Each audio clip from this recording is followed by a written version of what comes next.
আসসালামু আলাইকুম। আমাদের সাথে আজকে আছেন চাকসু সম্প্রীতির শিক্ষার্থী জোট প্যানেলের আ ভিপি প্রার্থী ইব্রাহিম রনি। আপনাকে অনেক ধন্যবাদ। আপনার এই ব্যস্ততম সময়ের মধ্যে আমাদেরকে কিছু সময় দেওয়ার জন্য।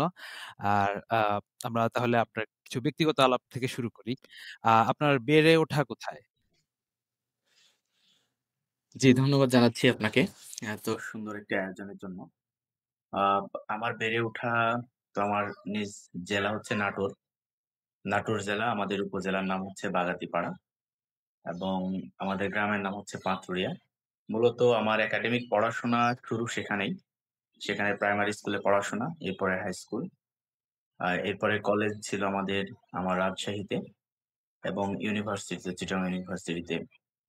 এভাবেই মূলত বেড়ে ওঠাটা বলতে গেলে তো নিজের এলাকা, নিজের গ্রাম, মাটির সাথে একদম বড় হওয়া আরকি। আমি একদমই গ্রামের ছেলে। গ্রাম থেকেই বেড়ে ওঠা। এই আরকি।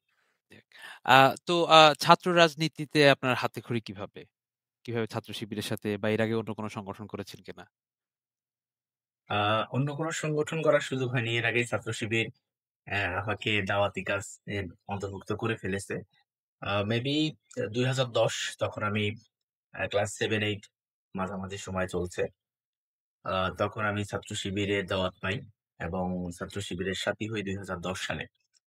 এখানে মূলত ব্যক্তিগত দাওয়াত খুব বেশি কাজ করেছে। আমার পরিবার ইসলামী আন্দোলনের সাথে সম্পৃক্ত কিনা এটা খুব বেশি কাজ করেনি। মূলত ভাইদের ব্যক্তিগত দাওয়াতি যে টার্গেট, এই টার্গেটের অন্তর্ভুক্ত হওয়ার কারণেই মনে হয় সুযোগ হয়েছে। বিশেষ করে তাদের দাওয়াতি কাজের যে কৌশল ছিল যে ঠিকমতো পড়াশোনা হচ্ছে কিনা, প্রাইভেটে যাচ্ছে কিনা। এরপরে তারা খুব বেশি খোঁজ নেওয়ার চেষ্টা করত যে ক্লাসে তো আমরা ১ম এর দিকে রোল নাম্বার ছিল। তো উনারা সবসময় অনুপ্রাণিত করার চেষ্টা করত যে আরেকটু ভালো রেজাল্ট করো। তো এই যে জায়গাগুলো, তাদের তদারকির জায়গা, খোঁজখবর নেওয়ার জায়গা, এগুলো মূলত অনেক বেশি আমাকে অনুপ্রাণিত করেছে। এর বাইরে তখন তো নিয়মিত নামাজ হতো না। তো ছাত্র শিবিরের ভাইয়েরা নিয়মিত নামাজের জন্য সবসময় আহ্বান করত। আবার মসজিদে গেলে অনেকের সাথে দেখা হতো। একটা আলাদা বন্ডিং ছিল। তো সেই জায়গাতেই মূলত সেখান থেকে ইসলামী আন্দোলনের দিকে, ছাত্র শিবিরের দিকে আসা। ইতিপূর্বে আসলে কোনো সংগঠন করা বা পরবর্তীতেও কোনো সংগঠন করার কোনো অভিজ্ঞতা নাই। আচ্ছা, আপনি এখন বর্তমানে চট্টগ্রাম মহানগরীর দক্ষিণের সভাপতি। তো এর আগে আর কোথায় আপনি দায়িত্ব পালন করেছেন? আমি তো ১ম এ সাথী হই আমার নিজ এলাকা, আমাদের যে উপজেলা সাথী শাখা, আমার বাগাতিপাড়া। সেখান থেকে কলেজে পড়াকালীন সময়ে আমি রাজশাহী মহানগরীতে সাথী হিসাবে কাজ করেছি। আমার কলেজ ছিল new government degree college Rajshahi. এটা রাজশাহীর একটি স্বনামধন্য কলেজ। সেখানে আমি হোস্টেল সভাপতি ছিলাম। এরপরে বিভিন্ন উপশাখার দায়িত্ব পালন করেছি। পরবর্তীতে তো চট্টগ্রাম বিশ্ববিদ্যালয়ে আসা। বিশ্ববিদ্যালয়ে এসে মূলত আমার কাজগুলো বিশ্ববিদ্যালয়ে হয়েছে। আমাদের এখানে এই বিশ্ববিদ্যালয়ের পাশে, বিশ্ববিদ্যালয় তো অবস্থিত হাটহাজারীতে। আমি সেখানে দায়িত্ব পালন করেছি। ২০ সাল, ২১ সাল ২ সেশনে আমি হাটহাজারী উপজেলা ছাত্র শিবিরের সভাপতি ছিলাম। পরবর্তীতে ২০২২ এ এসে আমি কলা অনুষদ বিশ্ববিদ্যালয়ের কলা অনুষদের সভাপতি ছিলাম। এরপরে বিশ্ববিদ্যালয়ের বিভিন্ন দায়িত্ব পালন করি। স্কুল কলেজ সম্পাদক, বিতর্ক সম্পাদক, এরপরে অর্থ সম্পাদক, অফিস সম্পাদক এবং ২৪ এর যখন অভ্যুত্থান হয়, এই অভ্যুত্থান চলাকালীন সময় আমি ২০২৪ সালে বিশ্ববিদ্যালয়ের অফিস সম্পাদকের দায়িত্ব পালন করি। এরপরে তো আমি এখান থেকে আমাকে কেন্দ্রীয় সংগঠন সিদ্ধান্তের আলোকেই আ মহানগরী দক্ষিণে কাজ করার সুযোগ দেয়। সেখানে আমি সেক্রেটারি এবং পরবর্তীতে সভাপতির দায়িত্ব পালন করছি। এবং কেন্দ্রীয় কার্যকরী পরিষদের সদস্য হিসেবে বর্তমানে কাজ করছি আরকি। আচ্ছা, আমি একটা প্রশ্ন পরে জিজ্ঞেস করব ভাবছিলাম, কিন্তু আমি এখনই জিজ্ঞেস করে ফেলি। আপনি তো হাটহাজারীতে তাহলে মানে ছাত্র সংগঠনের সাথে সম্পৃক্ত ছিলেন। বিশ্ববিদ্যালয়ের ছাত্রদের সাথে আবাসিক বা ওই আশেপাশের এলাকাবাসীর একটা দ্বন্দ্ব, বিশেষ করে কয়েকদিন আগে এটা খুব এক্সট্রিম পর্যায়ে চলে গিয়েছিল। তো মানে ছাত্ররা ওই এলাকাতেই থাকে, ওই এলাকাতে তাদের বিচরণ। কিন্তু এলাকাবাসীর সাথে এরকম হঠাৎ এরকম দ্বন্দ্ব বা অনেকদিন ধরেও যদি দ্বন্দ্ব থাকে, এই দ্বন্দ্বটার কারণ কি? আ আমরা কিছুদিন আগে একটা রিপোর্ট দেখলাম। সেখানে বলা হচ্ছে প্রায় গত ৫ বছরে আ বা তার কম বেশি সময়ে প্রায় ২০ টা সংঘর্ষ হয়েছে ছোট বড় মিলিয়ে এলাকার পার্শ্ববর্তী যে এলাকা আছে তাদের সাথে। তো এই জায়গাটা আমার মনে হয়েছে যে আমাদের বোঝাপড়ার কিছু ত্রুটি থাকতে পারে উভয় দিক থেকেই। বিশেষ করে গ্রামবাসী যেহেতু আমাদের স্টুডেন্ট ভাই-বোনেরা তাদের গ্রামে থাকে। তারা যে সৌহার্দ্যপূর্ণ সম্পর্ক, তারা আমাদের শিক্ষার্থী ভাই-বোনদেরকে নিরাপত্তা দেওয়ার যে ব্যাপারটা, এটা মনে হয় খুব বেশি এনশিওর করতে পারছে না। অথচ তাদের বাসাগুলোতে বছরের পর বছর আমাদের শিক্ষার্থী ভাই-বোনেরা আছে। তো এখানে আমি সংক্ষিপ্ত সময় দায়িত্ব পালনই করেছি। যে সময়গুলোতে পালন করলাম আমার মনে হয়েছে যে এখানকার মানুষগুলো যদি স্টুডেন্টদের সাথে আরেকটু বসতে পারে, কথা বলতে পারে, কাছের করে নিতে পারে তাহলে যে দ্বন্দ্বগুলো আছে, যে প্রবলেম গুলো, সংঘর্ষগুলো তৈরি হচ্ছে সেগুলো হবে না। তবে রিসেন্ট কালে যে দ্বন্দ্বটা হয়েছে সেটা তো ২ ভাবে হয়েছে। একটা হচ্ছে আ এলাকাবাসী ১ম ৩০ তারিখের যে ঘটনা, এলাকাবাসীর সাথেই আ মূলত সমস্যাটা হয়েছিল। কিন্তু ৩১ তারিখের ঘটনাতে এটাতে রাজনৈতিক কিছু রূপদান করেছিল। বিশেষ করে পতিত স্বৈরাচারের যারা আ গুন্ডা ছিল, এই গুন্ডারাই মূলত এই সন্ত্রাসীরা পরিকল্পিতভাবে কিন্তু আমাদের শিক্ষার্থী ভাই-বোনদের উপর আক্রমণ করে। তো আমার মনে হয় যে উভয় পক্ষ থেকে একটু বোঝাপড়া প্রয়োজন। একসাথে বসা দরকার এবং বিশ্ববিদ্যালয় প্রশাসনের উচিত আইনশৃঙ্খলা বাহিনী দ্বারা তারা নিয়ন্ত্রণ করতে অনেক সময় মানে লাগায় ফেলে। যার কারণে এখানে ক্ষয়ক্ষতির পরিমাণটাও অনেক বেড়ে গেছে। তো বিশ্ববিদ্যালয় প্রশাসনের সাথে তাদের একটা ভালো তারা কমিটমেন্ট থাকা উচিত। তাদেরকে কিভাবে আরো একটু বেশি শিক্ষার্থীদের নিরাপত্তা এনশিওর করা যায়, এই জায়গাটা মনে হয় একটু কাজ করলে বেশি ভালো হবে আরকি। আচ্ছা, আপনি জুলাই আন্দোলনের কথা বলছিলেন। তো আমরা জাতীয়ভাবে যেটা জানি যে জুলাই আন্দোলনে ছাত্র শিবির পেছন থেকে ভূমিকা পালন করেছে, স্ট্র্যাটেজি বিল্ড আপ এ কাজ করেছে। কিন্তু আমি দেখলাম যে আপনি হচ্ছেন তালিকাভুক্ত সমন্বয়ক ছিলেন চট্টগ্রাম বিশ্ববিদ্যালয়ে। তো চট্টগ্রামে কি জুলাই আন্দোলনে শিবিরের স্ট্র্যাটেজিটা ভিন্ন কিছু ছিল কিনা অন্যান্য জায়গা থেকে? বিষয়টা এরকম না। আ মূলত জুলাই আন্দোলনের শুরু থেকেই আমাদের চট্টগ্রামে যারা নেতৃত্ব দিয়েছে, আমরা চেষ্টা করেছি আমাদের সে সকল ভাইদেরকে সর্বাত্মক সহযোগিতা করার। তো আন্দোলন একটা পর্যায়ে যখন চলে যায় ১৮-১৯ তারিখ, তো এই সময়টা এরকম হয়েছে যে এই আন্দোলনটা কারা টেনে নিয়ে যাবে। ১ম সারির যারা নেতৃত্ব দিয়েছে তারা অনেকেই তখন আত্মগোপনে যেতে হয়েছে। কারণ প্রশাসন, ডিজিএফআই থেকে শুরু করে সবাই তাদেরকে গ্রেফতার করা, খোঁজা এর মধ্যেই নিরাপত্তার জন্য তারা যখন একটু নিজেকে হাইড করতে হয়, তখন মূলত এই আন্দোলনকে কারা চালিয়ে নিবে এই মানুষগুলো আসলে খুবই সংকট ছিল। তো আমি তো একদমই ব্যাকগ্রাউন্ডে ছিলাম। ব্যাকে থাকার কথা সবকিছুই। কিন্তু আমাদের যখন ১৮-১৯ তারিখের দিকে আন্দোলনগুলো টেনে নেওয়ার কঠিন হয়ে যাচ্ছে, তখন মূলত আমি আস্তে করে সংগঠনের সিদ্ধান্তর আলোকেই আমাদের 2nd লেয়ারে যারা ছিল আমরা সামনে চলে আসি।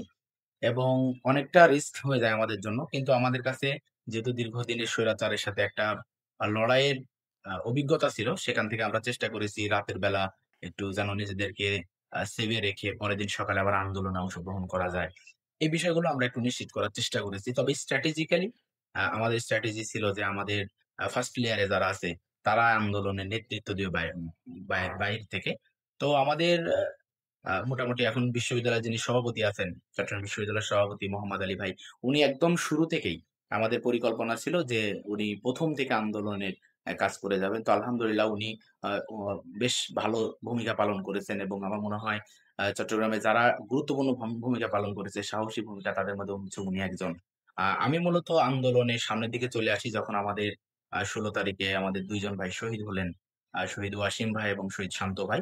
এরপরে মূলত আমরা মনে করি যে আমাদের শক্তিগুলো আরেকটু বাড়ানো দরকার। আমাদের নেতৃত্বগুলো আরেকটু স্পষ্ট হওয়া দরকার। তখন থেকে মূলত আমার সামনের দিকে আসা। তার পূর্বে পুরোপুরি আমি আন্দোলনের ব্যাকগ্রাউন্ড হিসেবে ছিলাম।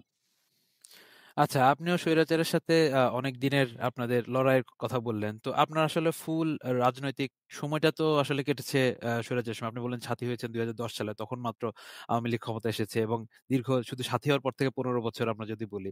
তো হঠাৎ এই চেঞ্জটা ধরেন ২৪ এর জুলাই পর্যন্ত আপনি বললেন যে আপনি রাতের বেলা কোথায় থাকবেন, সেফ এ থাকা। আর এখন হঠাৎ করে মনে হচ্ছে জয় জয়কার একেবারে মানে সব জায়গায় শুধু শিবির বা সব জায়গায় শুধু আপনারা। এই চেঞ্জটাকে আপনি মানে কিভাবে তুলনা করবেন? অথবা আপনি কি ধরেন আগের সময়টাকে মিস করতেছেন নাকি বর্তমান সময়টাকে বেশি এনজয় করতেছেন? আ এটা একটু কঠিন প্রশ্ন। উত্তরটা একটু কঠিনই মনে হয়। সেটা হচ্ছে যে আসলে আমাদের আন্দোলন বা আমাদের আদর্শের যে জায়গা, এই জায়গায় আমরা রাসূলুল্লাহ সাল্লাল্লাহু আলাইহি সাল্লামের পুরো জিন্দেগি যদি দেখি, তাহলে কোন সময় আসছে যে সময়গুলো ছিল ইসলামী আন্দোলনের জন্য সহজ। আবার কোন সময় ছিল চরম পরীক্ষা। তো আমরা একটা পরীক্ষার পিরিয়ড পার হয়ে বর্তমান একটা পিরিয়ডে আছি। যেখানে হয়তো আমরা কিছু দাওয়াতি কাজ করার সুযোগ হচ্ছে। এরপরে আমরা প্রকাশ্যে কিছু প্রোগ্রাম আদি করতে পারছি। শিক্ষার্থীরা আমাদেরকে ভালোভাবে গ্রহণ করছে। গত ১৫ বছর আমাদেরকে রিড করতে পারত না। ইসলামী ছাত্র শিবির মানে কি? আমি গত ২ দিন আগেও একটা সাক্ষাৎকারে বলার চেষ্টা করেছিলাম। আমাদের একজন বোন বললেন যে, "ভাই ইসলামী ছাত্র শিবির আসলে দেখতে কেমন? এটা আমার দেখার খুব ইচ্ছা ছিল।" তো এই যে ব্যাপারটা, এই ব্যাপারটা আমার মনে হয় যে এখানে একজন আন্দোলনের কর্মী হিসেবে কেউ যদি মনে করে বা নেতৃত্বের জায়গা থেকে যে সময়টাকে এনজয় করবে, তাহলে ইসলামী আন্দোলনের জন্য একটা বিপর্যয় ডেকে নিয়ে আসবে। আর এই সময়টাকে যদি কেউ আমানত হিসেবে গ্রহণ করে, যে না আমার এই সময়টা একটি আমানত, এই আমানতের সঠিক ব্যবহার করতে হবে, তাহলে আমার মনে হয় আন্দোলনের জায়গা থেকে এগিয়ে যাবে। আপনি যদি দেশের প্রচলিত রাজনৈতিক প্রেক্ষাপটের আলোকেও চিন্তা করেন, এই সময়টাকে যদি কেউ মনে করে যে বর্তমান যে বাংলাদেশের প্রেক্ষাপট, এই প্রেক্ষাপটে কোন রাজনৈতিক দল, কোন ছাত্র সংগঠন তারা যদি মনে করে পাওয়ার পলিটিক্স করবে, তাহলে জেন জেড থেকে শুরু করে এদেশের অধিকাংশ মানুষই সেই রাজনৈতিক মতাদর্শকে প্রত্যাখ্যান করবে। এজন্য অবশ্যই উচিত হবে ওয়েলফেয়ার যে কর্মকান্ডগুলো আছে এবং রাজনীতির যে সংজ্ঞা, এই সংজ্ঞাটা বদলে ফেলতে হবে। এবং এই সময়টাকে জনগণের কাছে যেতে হবে, ছাত্র সমাজের কাছে যেতে হবে এবং সময়টাকে সঠিক ব্যবহার করতে হবে। এটা যদি পারে, তাহলে হয়তো আগামী দিনে যে রাজনৈতিক বন্দোবস্ত তৈরি হবে, তা খুবই সৌহার্দ্যপূর্ণ হবে। একে অপরকে সাথে ভালো সম্পর্ক, একে অপরের সাথে যে ভ্রাতৃত্বের বন্ধন এটা তৈরি হবে এবং যদি এই সময়টাকে কোনো রাজনৈতিক দল, কোনো ছাত্র সংগঠন মনে করে আমাদের সময় এসেছে, আমরা একটু নিজেদেরকে গায়ে গায়ে বাতাস লাগিয়ে চলতে চাই, একটু পাওয়ার পলিটিক্স করতে চায়, তাহলে আসলে তার রাজনীতি নাই হয়ে যেতে খুব বেশি সময় লাগবে না। কম সময়ের মধ্যেই তার রাজনীতি নাই হয়ে যাবে। এজন্য আমি মনে করি সময়টা আমাদের জন্য বড়ই নিয়ামত। এই নিয়ামতকে আমরা কোনো দাম্ভিকতা নয় বরঞ্চ আমানতের সাথেই এটাকে সময়গুলো আমরা ব্যয় করতে চাই। আমরা ভালো কিছু কাজ করতে চাই এবং আমরা ছাত্র সমাজের কাছে আমাদেরকে উপস্থাপন করতে চাই। আচ্ছা। আ তাহলে আমরা আপনাদের নির্বাচন প্রসঙ্গে আসি। আ আমরা সম্প্রতি ২ টা ছাত্র সংসদ নির্বাচন মানে বড় ২ টা ছাত্র সংসদ নির্বাচন দেখেছি ঢাকা এবং জাহাঙ্গীরনগরে। এবং আমরা দেখলাম ঢাকাটা তো সব মিডিয়াই আসলে ওখানে ফোকাস করেছে এবং দেখলাম যে ছাত্র শিবির অনেকভাবে চেষ্টা করেছে। কিন্তু তারপরও আ ওখানে অমুসলিমদের যে হল জগন্নাথ হলে ছাত্র শিবিরের নির্বাচিত ভিপি প্রার্থী যিনি পুরো ভার্সিটিতে ১৪,০০০ এর উপর ভোট পেয়েছেন, ওখানে ভোট পেয়েছেন মাত্র ১০ টা। চট্টগ্রাম বিশ্ববিদ্যালয়ে শহীদ হৃদয় তারুয়ার বিশ্ববিদ্যালয় এবং আমরা আপনাদের বিভিন্ন বক্তব্যে দেখেছি আপনারা প্রতি কথায় আসলে তাকে স্মরণ করেন। চট্টগ্রামে কি অমুসলিমদের ভোটের প্যাটার্নটা কি ভিন্ন কিছু হবে কিনা? বা এটা এনশিওর করার জন্য আপনারা কি ধরনের স্ট্র্যাটেজি নিয়েছেন? জি, আসলে আমরা তো আমাদের যখন প্যানেলটা করেছি, আমরা চেষ্টা করেছি একটা ইনক্লুসিভ প্যানেল করার জন্য। আপনি হয়তো লক্ষ্য করবেন যে আমাদের প্যানেলে একজন ভাই আছেন, আকাশ দাস, যিনি একজন হিন্দু ধর্মাবলম্বী। তো আমরা চেষ্টা করেছি ভিন্ন মত এবং ভিন্ন যে ধর্মাবলম্বী যারা আছেন, তাদের যেন প্রতিনিধিত্ব আমাদের মাঝে ফুটে ওঠে এবং তারা যেন তাদের প্রতিনিধিত্ব তারা নির্বাচিত হয়ে এসে করতে পারে। তো এই জায়গায় আমার মনে হয় চট্টগ্রাম বিশ্ববিদ্যালয় ইতিপূর্বেও চট্টগ্রাম বিশ্ববিদ্যালয়ে যখন নির্বাচন হয়েছে, ছাত্র শিবির নির্বাচনে অংশগ্রহণ করেছে। আমাদের ভিন্ন ধর্মাবলম্বী ভাই বোনেরা যারা আছে, ইসলামী ছাত্র শিবিরের উপর তারা কিন্তু আস্থা রেখেছে। তো এই জায়গায় আমাদের ভিন্ন কোনো স্ট্র্যাটেজি নাই। তবে আমরা সবসময় কমিটেড যে আমরা ভিন্ন মত এবং ভিন্ন দলকে সবসময় শ্রদ্ধা করি। আর ছাত্র শিবিরের সাথে এখানে দীর্ঘদিনের সম্পর্ক রয়েছে। ছাত্র শিবিরের দায়িত্বশীলদেরকে আমাদের ভিন্ন ধর্মাবলম্বী ভাই-বোনেরা চিনতো এবং জানতো।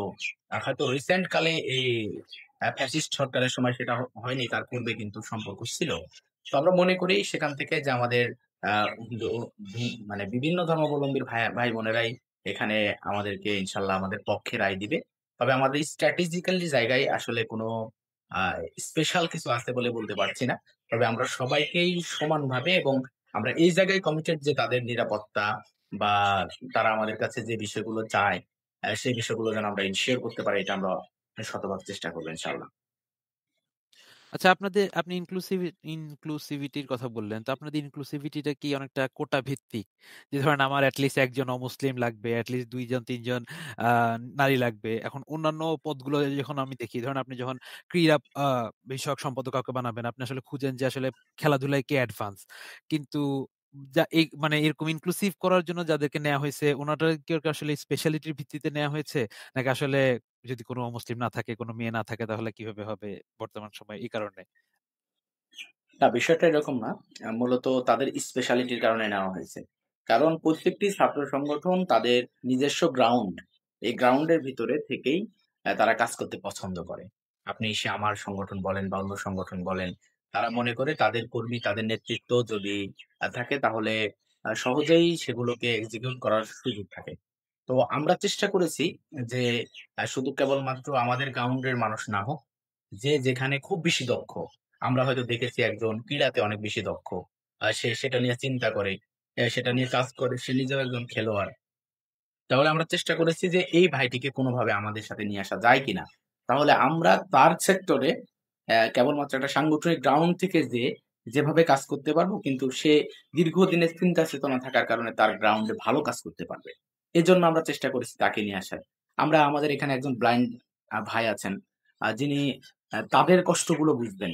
যে একজন অন্ধ, তাদের জন্য কি, কি প্রয়োজন, কোন বিষয়গুলো যে তাদের সুবিধা দিলে পারে তারা আসলে পড়াশোনা বা তাদের যে একাডেমিক, তাদের চাকরির জীবন সবকিছু সহজ হয়ে যাবে। সে সেখান থেকে সে নেতৃত্ব দিক। চাইলে আমরা আমাদের কাউকে দিতে পারতাম। কিন্তু সেখানে আমরা চেয়েছি যে এমন কাউকে দিতে, যে তাদের কষ্টগুলো তারা মানুষের সামনে উপস্থাপন করতে পারবে। এই ক্যাম্পাসে তারা প্রতিনিধিত্ব করতে পারবে। ভিন্ন ধর্মাবলম্বীর জায়গাটা আমরা চেষ্টা করেছি যে তাদের মধ্যে থেকে যদি আমরা কাউকে নিয়ে আসতে পারি, তারা যদি আসে, তাহলে সেই ক্ষেত্রে দেখা যাবে তাদের ধর্মীয় অনুষ্ঠান, আচার তারপরে তাদের হচ্ছে বিভিন্ন ধরনের যে বিষয়গুলো আছে ধর্মীয়, সেই জায়গাগুলোতে তারা আরো সুন্দরভাবে হ্যান্ডেল করতে পারবে। এই জায়গাগুলোতে তারা দেখা যাবে চমৎকারভাবে আ রিপ্রেজেন্ট করতে পারবে বিশ্ববিদ্যালয়ের প্রতিনিধিত্ব হিসেবে। এই জায়গাটা আমরা ইনশিওর করার চেষ্টা করেছি। আমরা বোনদের ক্ষেত্রে চেষ্টা করেছি কেবলমাত্র হয়তো আমাদের গ্রাউন্ডের আমাদের চিন্তা চেতনা লালন করে এরকম না। বরং যারা ওয়েলফেয়ার কর্মকান্ডের সাথে যারা বিভিন্ন সোশ্যাল ওয়ার্ক করতেছে ইউনিভার্সিটিতে, এরপরে যারা বিভিন্ন ধরনের ডিবেটিং ক্লাব থেকে শুরু করে বিভিন্ন ক্লাবের সাথে সম্পৃক্ত, এবং আমরা মনে করি যে চাকসু নির্বাচনে তারা যদি বিজয়ী হয়ে আসে, তাহলে তার সেক্টরে সে সর্বাত্মক মনোযোগ দিতে পারবে এবং ভালো কিছু সৃজনশীল কাজ করতে পারবে। এই ধরনের চিন্তার সংকলন করে মূলত আমরা চেষ্টা করেছি সবগুলো চিন্তা এক জায়গায় সম্মিলন ঘটিয়েই যেন আমরা একটা শুধু কেবলমাত্র রাজনৈতিক প্যাটার্ন নয়, বরঞ্চ সকল চিন্তা, সকল মত, সকল ধর্মের মানুষ আমরা এক জায়গায় হয়ে যেন পুরো এই চাকসু নির্বাচন পরবর্তী সময়ে যারাই বিজয়ী হবে তারা যেন আ নিজেদেরকে রিপ্রেজেন্ট করতে পারে, নিজের সম্প্রদায়কে রিপ্রেজেন্ট করতে পারে। এরপরে নিজের যে ক্ষেত্র আছে, সেই ক্ষেত্রকে রিপ্রেজেন্ট করতে পারে এবং শিক্ষার্থী বান্ধব যেন কর্মসূচি হাতে নিতে পারে। এই জায়গাটা আমরা এনশিওর করার জন্য একটা ইনক্লুসিভ প্যানেল করার চেষ্টা করেছি। আচ্ছা, কয়েকটা ছাত্র সংসদ নির্বাচন হওয়ার পরে এখন নিরাপত্তা কনসার্নটা বা শৃঙ্খলার কনসার্নটা এখন বেশ প্রমিনেন্ট হয়ে উঠেছে। আমরা দেখেছি জাহাঙ্গীরনগর ইউনিভার্সিটিতে শিক্ষকদের পক্ষ থেকে আসলে বিশৃঙ্খলা মানে ছাত্র সংগঠনগুলো তো করছেই, কিন্তু শিক্ষকদের পক্ষ থেকে বিশৃঙ্খলা সৃষ্টি করা হয়েছে। আমরা দেখলাম রাজশাহীতে হঠাৎ করে পোষ্য কোটার মতো একটা বিষয় এনে মানে যতভাবে চেষ্টা করা সম্ভব যে সবভাবে বিশৃঙ্খলা করেছে এবং ইভেনচুয়ালি তারা নির্বাচনটাও পিছিয়ে দিচ্ছে। অনেকে এখনো ডাউট করছে যে আসলে রাজশাহীতে নির্বাচনটা হবে কিনা। তো চট্টগ্রাম বিশ্ববিদ্যালয়ে কি আপনারা নির্বাচন কেন্দ্রিক এরকম শিক্ষকদের পক্ষ থেকে বা শিক্ষক কর্মচারীদের পক্ষ থেকে কোনো বিশৃঙ্খলার আশঙ্কা করছেন কিনা? এখন পর্যন্ত আ আমরা আ এখন পর্যন্ত দৃশ্যমান কোনো বিষয় আমাদের সামনে আসেনি। যেগুলো ষড়যন্ত্র কিংবা মনে হচ্ছে যে নির্বাচনকে বানচাল করা অথবা নির্বাচনকে স্থগিত করার জন্য এরকম কোনো পক্ষ কাজ করতেছে, এরকম এখন পর্যন্ত দৃশ্যমান কোনো শক্তি আমরা আ এখন পর্যন্ত সম্ভবত দেখছি না। বিভিন্ন ছাত্র সংগঠনগুলো তাদের নিজেদের মতো কাজ করে যাচ্ছে, আমরাও কাজ করার চেষ্টা করতেছি। তো এখানে কিছু সংখ্যা থেকেই যায়। যেহেতু বাংলাদেশের বড় যে ক্যাম্পাসগুলো রয়েছে তার মধ্যে চট্টগ্রাম বিশ্ববিদ্যালয় একটি। ইতিমধ্যেই রাজশাহী ইউনিভার্সিটিতে কয়েক দফা নির্বাচন পিছানোর কারণেই মূলত এই সংখ্যাটা স্টুডেন্টদের মাঝে বেশি তৈরি হয়েছে। তো আমার মনে হয় যে চট্টগ্রাম বিশ্ববিদ্যালয় নির্বাচন কমিশন, প্রশাসন তারা এখন পর্যন্ত যে আন্তরিকতার পরিচয় দিচ্ছে এটা যদি দিতে পারে এবং কোন গোষ্ঠী যদি ষড়যন্ত্রে লিপ্ত হয়, সেই গোষ্ঠীকে যদি তারা সঠিকভাবে প্রতিহত মোকাবেলা করতে পারে, আমার মনে হয় যে নির্বাচনের তারিখ ঘোষণা হয়েছে, এই তারিখেই নির্বাচন অনুষ্ঠিত করা সম্ভব। তবে এটার ব্যাপারে নির্বাচন কমিশন এবং প্রশাসনের অবশ্যই তাদের কি থাকতে হবে? সদয় দৃষ্টি থাকতে হবে এবং তাদের উদ্যোগগুলো এরকম হতে হবে যে কোন ছাত্র সংগঠন অথবা কোন প্রশাসনের দিক থেকে অথবা কর্মকর্তা-কর্মচারীদের দিক থেকে অথবা বহিরাগত কোন রাজনৈতিক শক্তির কাছে তারা মাথা নত করবে না। এই যে জায়গায় যদি তারা স্থির থাকে আমার মনে হয় নির্বাচন সহজেই অনুষ্ঠিত করা সম্ভব হবে। আচ্ছা। আর শিক্ষকদের প্রসঙ্গ যেহেতু আসলোই, পাবলিক বিশ্ববিদ্যালয়গুলোতে শিক্ষকদের ভূমিকাটা অনেকটা মানে ছাত্রদের সাথে সম্পর্কের বিষয় বলেন অথবা ক্লাসে শিক্ষকদের নিয়মিত আসা যাওয়া বা দেখা যায় যে ভার্সিটির যে বাইরে সময় দেন ওনারা অনেক সময়, যেখানে পাবলিক ভার্সিটির যে শিক্ষার্থীরা আছে তারা আসলে শিক্ষকদের খুব সান্নিধ্য বা কেয়ারটা পান না। তো ছাত্র সংসদগুলো কি আসলে এই বিষয়টা ফিক্স করতে কোনো ভূমিকা রাখতে পারে কিনা? জি, মূলত আসলে ছাত্র শিক্ষকের যে সম্পর্ক হওয়া দরকার, আমরা লক্ষ্য করেছি যে এইরকম সম্পর্কের জায়গাটা আমাদের অনেক দূরত্ব আছে। তো বিশেষ করে আ এই গণঅভ্যুত্থান পরবর্তী সময়ে যে শিক্ষকদের মাঝে যে রাজনৈতিক একটা অবস্থান, যে বিভিন্ন জন বিভিন্ন দল অথবা ছাত্র সংগঠন দ্বারা সে অনেকেই আক্রান্ত শিকারও হয়েছে। আবার অনেকে ডমিনেট হচ্ছিল। তো সেদিক থেকে আমার মনে হয় যে শিক্ষকরা ৫ আগস্টের পরে স্টুডেন্টদের সাথে একটু মেশার চেষ্টা করতেছে। আবার স্টুডেন্টরাও শিক্ষকদের কাছে একটু যেতে পারতেছে। সবকিছু মিলে একটা বন্ধন তৈরি হচ্ছে। এটা আমি আশার দিক হিসেবে নিচ্ছি। তবে এখন পর্যন্ত এটা ওই পর্যায়ে যায় নাই, যেটা হচ্ছে বাংলা আউট অফ বাংলাদেশ। একদম দেশের বাইরে যে কান্ট্রি গুলোতে খুব ভালো একটা অবস্থান আছে ছাত্র শিক্ষক গবেষণার কাজে, অথবা তারা বিভিন্নভাবে একে অপরের সাথে যেভাবে যে সম্পর্কের বন্ধনে আবদ্ধ, এটা বাংলাদেশে কিন্তু লক্ষ্য করা যায় খুবই কম। এর বাইরেও আ নিয়মিত আ ক্লাস না হওয়া, এরপরে শিক্ষকরা ইউনিভার্সিটির বাইরে হয়তো কোনো প্রাইভেট ইউনিভার্সিটিতে সময় দেওয়া, অথবা নিয়মিত আসছেন না একজন শিক্ষক, তার আসলে জবাবদিহিতা কতটুকু পাচ্ছে ডিপার্টমেন্ট, এটা এনশিওর হচ্ছে কিনা? এই জায়গায় একজন student as like a person হিসাবে জিজ্ঞাসা করাটা আসলে খুবই কঠিন, এবং এটা আমার শিক্ষককেও কিন্তু আমি জিজ্ঞাসা করতে পারব না যে, "স্যার, আপনার ক্লাসটা নিয়মিত হচ্ছে না।" কিন্তু অথবা, "স্যার, আমি ইন্ডিভিজুয়ালি আপনাকে আপনি পাচ্ছি না।" শিক্ষার্থী হিসেবে জিজ্ঞেস করতে না পারেন। কিন্তু ছাত্র সংসদ এজ এ বডি। এদিকে যদি ছাত্র সংসদ হয়, ছাত্র সংসদের জায়গাটা আমার মনে হয় যে যেহেতু আইন সিদ্ধ, এরপরে ছাত্র সংসদটা যেহেতু একটা ক্যাম্পাসের সকল ছাত্রীর প্রতিনিধিত্ব করে, সেই জায়গাটায় আমার মনে হয় যে কিছু কনসার্ন দেওয়ার এবং কিছু জবাবদিহিতার আওতায় নিয়ে আসার জন্য কিছু প্রক্রিয়া হয়তো তৈরি হতেই পারে, কিছু জায়গা মেইনটেইন করা যেতেই পারে, এবং আমার মনে হয় যে এটা শিক্ষকদের মাঝেও সচেতনতা বৃদ্ধি করবে। আবার শিক্ষার্থী যারা আছেন তারাও সচেতন হবেন যে আমাদের আসলে কেন ক্লাস হচ্ছে না, আমাদের শিক্ষকরা সময় দিতে পারছেন না। এরপরে এই জায়গাগুলো আমার মনে হয় যে কিছুটা এনশিওর করার সুযোগ থাকবে। তো এই জিনিসগুলোর কারণে যেটা একটা হয় যে চট্টগ্রাম বিশ্ববিদ্যালয়ের একটা অন্যতম সমস্যা, বড় সমস্যা সেটা হচ্ছে সেশন জট। আমি একাধিক শিক্ষার্থীদের সাথে, সাবেক বর্তমান শিক্ষার্থীদের সাথে কথা বলে জানলাম যে তারা এই বিষয়টাতে ভালোই ফেড আপ।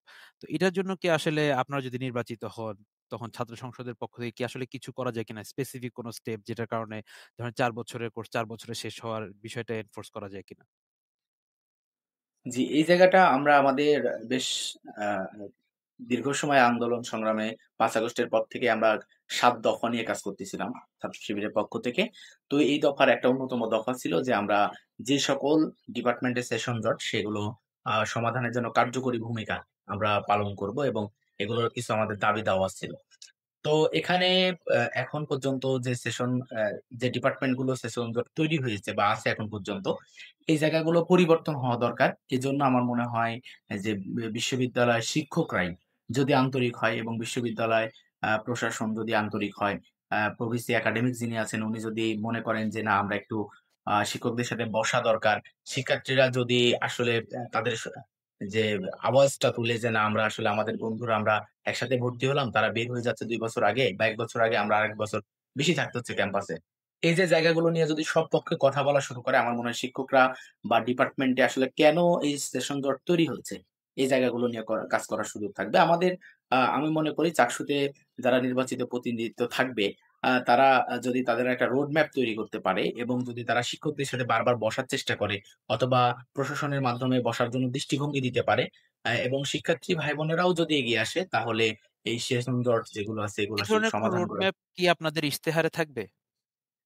আমরা ইশতেহারে এখন আ ইশতেহার তো আসলে খুব বেশি বড় করার সুযোগ নেই। সবার কাছে পৌঁছাতে হবে। এরপরে খুব স্বাভাবিকভাবেই আমরা আমাদের মূল কনসার্ন গুলো সেখানে নিয়ে আসার চেষ্টা করব। তো আমাদের ইশতেহারে অন্তর্ভুক্ত থাকবে। কিন্তু আমরা কিভাবে কাজ করতে চাই এবং এই সেশন জট থেকে বের হয়ে আসতে চাই, সেটা মূলত আমাদের নির্বাচিত যে সংসদ, সেই সংসদে ইনশাআল্লাহ একটা চমৎকার রোড ম্যাপ দাঁড় করাবে ইনশাআল্লাহ। আচ্ছা। এছাড়া একটা বড় সমস্যা যেটা হচ্ছে আবাসন সমস্যা। আমরা এখন যেমন চট্টগ্রাম বিশ্ববিদ্যালয়টা শহর থেকে বেশ দূরে। তো আবাসন সমস্যা যদি না থাকতো, আশপাশের এলাকায় অনেকে থাকতে হয়। যদি ভালো আবাসনের ব্যবস্থা থাকতো, হয়তো অনেকের শহরে বাসা আছে কিন্তু সে আসলে ক্যাম্পাসেই থাকতে হয়তোবা প্রেফার করত।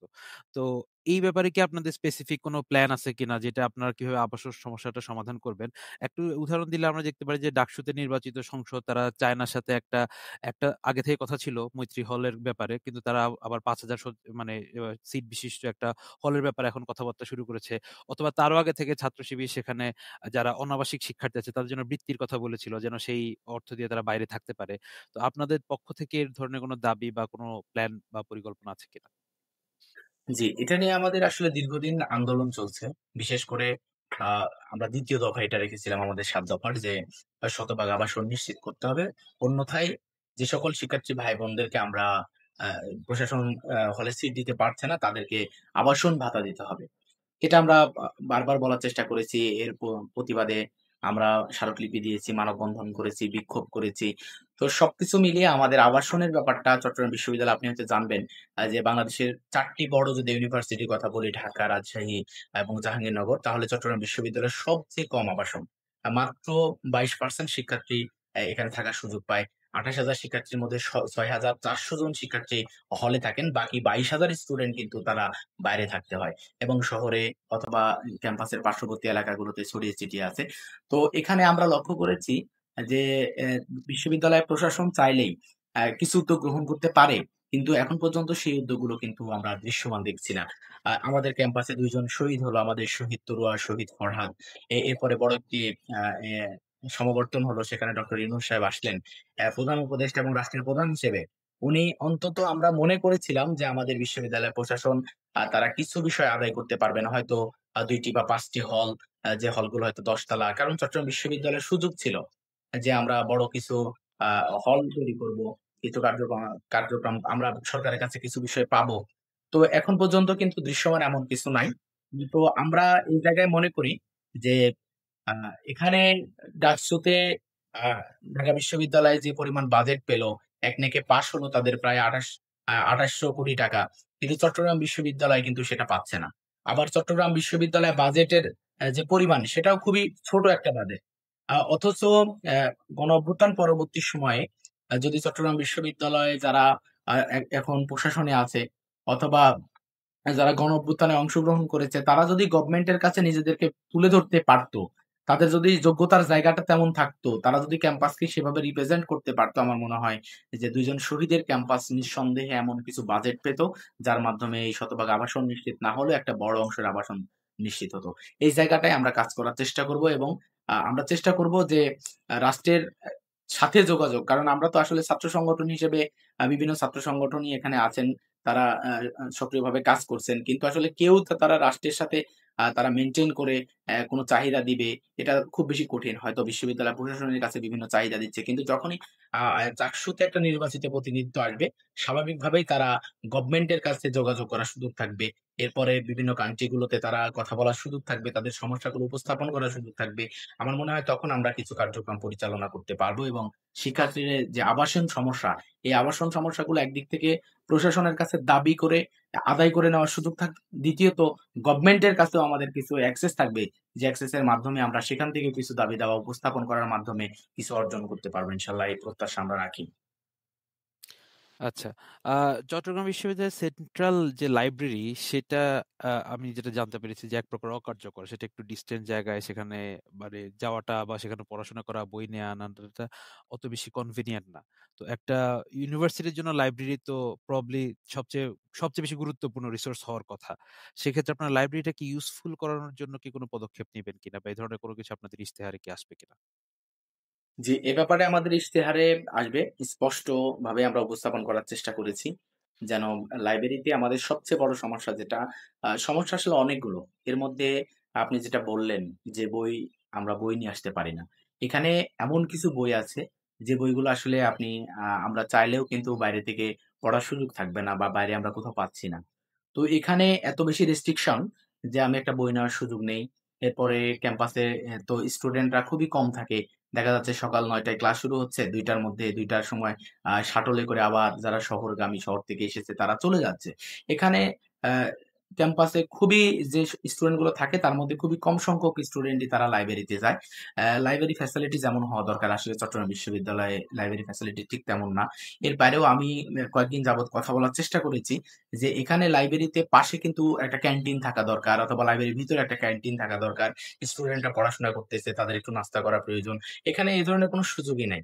একটা নামাজের জন্য ব্যবস্থা আছে সেটাও মানে টপ ফ্লোরে এবং খুবই কি বলবো যে এবাদতের জন্য যে ধরনের পবিত্রতা, যে ধরনের পরিচ্ছন্নতা দরকার, এরকম পরিচ্ছন্ন একটি আবাদতখানাও কিন্তু চট্টগ্রাম বিশ্ববিদ্যালয়ে যে লাইব্রেরি, সেই লাইব্রেরির মধ্যে এখন পর্যন্ত স্থাপন করতে সক্ষম হয়নি প্রশাসন। আমি মনে করি যে আমাদের এই যদি আমরা নির্বাচিত হই, এই জায়গাটা আমরা এনশিওর করব। যেমন বইগুলো নেওয়া, এরপরে সেখানে তাদের চেয়ারগুলো, তাদের বসার টেবিলগুলো এগুলো যেন আরেকটু ফ্লেক্সিবল হয়। স্টুডেন্টদের যেন দীর্ঘ সময় পড়াশোনা করার পরেও তারা যেন আ মানে তাদের যে স্ট্যামিনাটা সেটা হারিয়ে না ফেলে। এরপরে সেখানে ভিতরে কোনো ক্যান্টিন ব্যবস্থা করা যায় কিনা? স্টুডেন্টরা পড়াশোনার ফাঁকে সেখানে একটু নাস্তা করতে পারবে। এরপরে এবাদতখানাগুলো আরেকটু চমৎকারভাবে সাজানো যায় কিনা? একটু পরিচ্ছন্ন পবিত্রতা আ নিশ্চিত করা যায় কিনা? এবং সেখানে ওয়াশরুমগুলো এগুলো আরেকটু কিভাবে আধুনিক করা যায়? কিভাবে এই জায়গাগুলো আরেকটু পরিচ্ছন্ন রাখা যায়? এই জায়গাগুলো নিয়ে আমরা একটু কাজ করার জন্য চেষ্টা করব। যাতে লাইব্রেরিগুলো আমাদের স্টুডেন্টদেরকে টানে। যে আমার পড়াশোনা আমি রুমে না বরঞ্চ আমি লাইব্রেরিতে যেয়ে পড়াশোনা করতে চাই। এই জায়গাগুলো আমরা করব এবং আমাদের হলগুলোতেও কিন্তু সেম অবস্থা। হলগুলোতে যদি আপনার রিডিং রুম দেখেন, সেই জায়গাগুলোও কিন্তু আসলে এত অপরিচ্ছন্ন। এরপরে ২-১ টি হল প্রশংসার দাবি রাখে। বাকি মেক্সিমাম হলগুলোতেই পড়াশোনার পরিবেশ খুব বেশি ভালো না। সেখানে আ পর্যাপ্ত লাইট নাই, পর্যাপ্ত ফ্যান নাই।